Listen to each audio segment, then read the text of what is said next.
Hey everyone, this is Terry. I've had some people ask me, how do I create an all-over design that's a quilting design that I can use so that I can use that fabric for making something else? A lot of people will do this when they're making, for instance, a purse or a tote bag or something where they want quilted fabric. So I'm going to show you a couple of ways to do this. Now I'm demonstrating this on my Brother Luminaire. I'll choose cancel just so we can start at the beginning. The first thing I want to do is go to home and I'll select my design center. If you own a Dream Machine or a Destiny, you have the same feature, but depending on the upgrade kits that you have, you may not have all the decorative fills, and the Luminaire and Solaris has more fills. So what I'm going to do is I'll go to the settings page for the region fills, and I want to choose the decorative fills. Now I have upgrade kit 1, so you can see that I have 30 decorative fills here.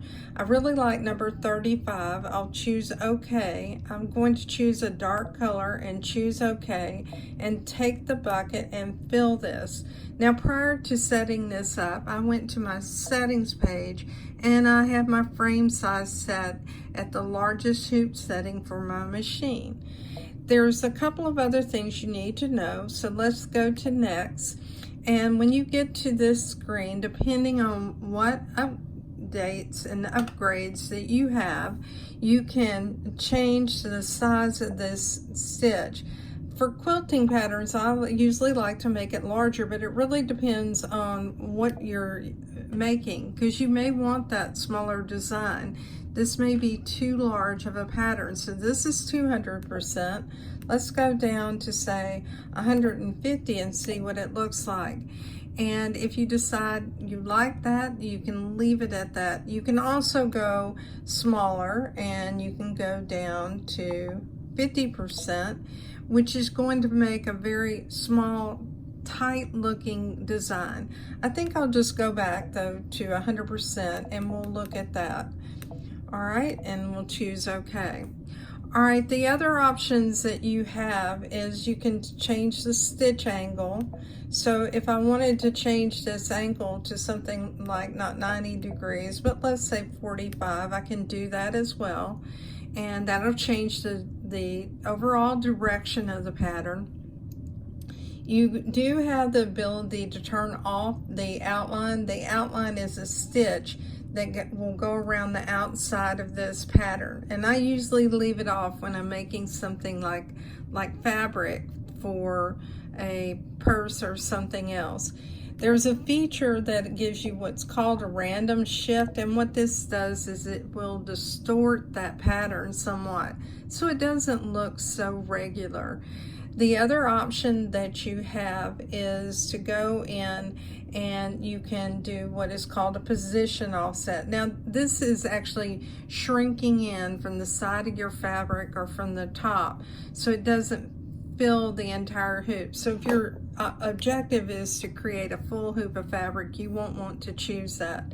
Now a new feature that was added as part of Upgrade Kit 1 is called thickness.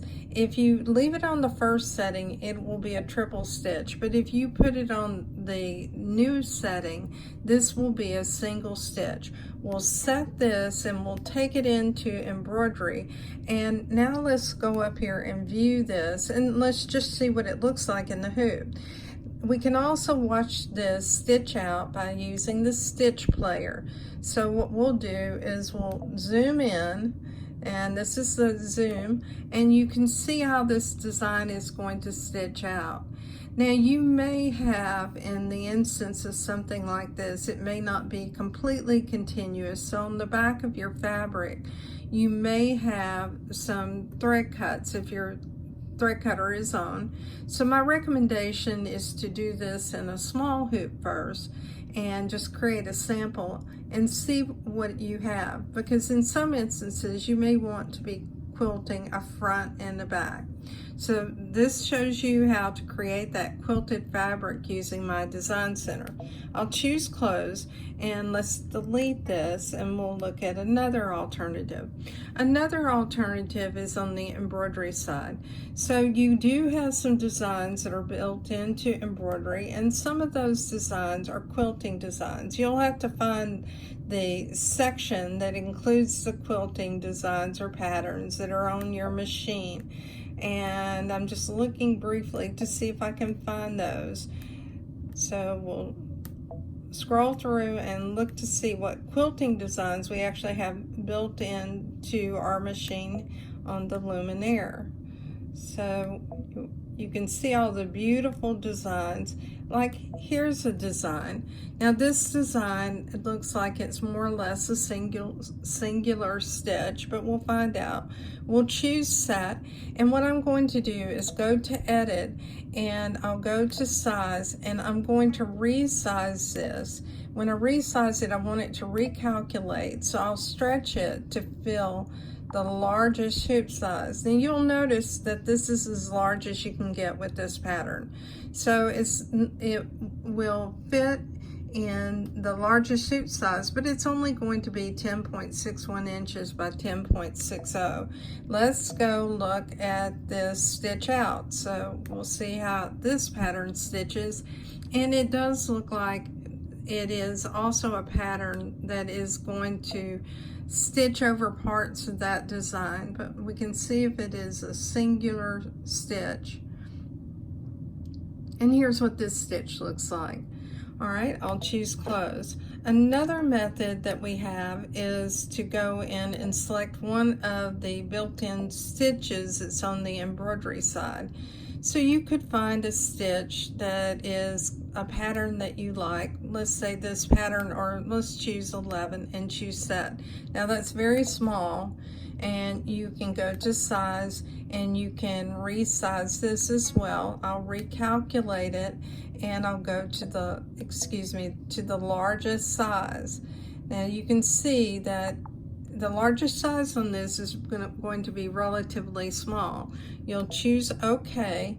You'll move it over into the left-hand corner. Then you'll go to borders, and then what you want to do is you want to fill this in all the way down, and then you're also going to fill it in all the way to the right. Now you may want to space it out on the right by using the space keys here so that you can fill up more or less your hoop. So this is another method of creating an all over fill. And I'll choose OK, and let's just delete that. There are some longer stitches that are larger stitches that you'll find in this particular category, and let's just look at one. And here they are right here. So you could take one of these, for instance, and set it, and let's just see how large this is. We'll go to edit, we'll go to size, and we'll resize it, and we'll make this one as large as we can get it.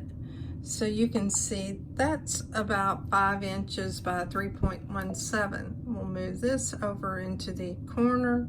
We'll choose OK. We'll choose the borders, and let's go ahead and increase this design. Now, one of the things you want to do is shrink this design back to see if you can connect it. And you'll notice it is not connecting. So that's one of the things that you have to consider when you're using a built-in stitch. Another thing that I was thinking about, so let me choose delete, is taking one of the patterns that is a quilt pattern from one of the borders.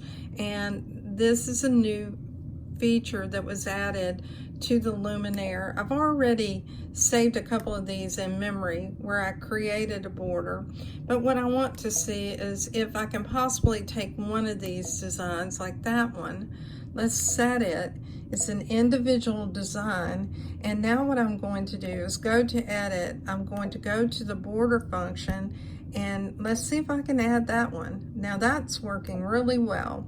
So this is another option. Now I have a video showing you how to use that quilting menu, but here's another way that you can take a section of a design that was created from that quilting border and you can create an all over design. And we're going to look at one other option, and that's actually an embroidery file. And you can get different embroidery files, but many of you know that I have a video showing you edge-to-edge quilting with Emily Scott Designs, and this is the name of it. And I've used this method for all over quilting. When you buy her book, you'll see there are several all over quilting designs, and I actually have several different packages that I've purchased that are additional packages that have additional designs, and these are not really expensive.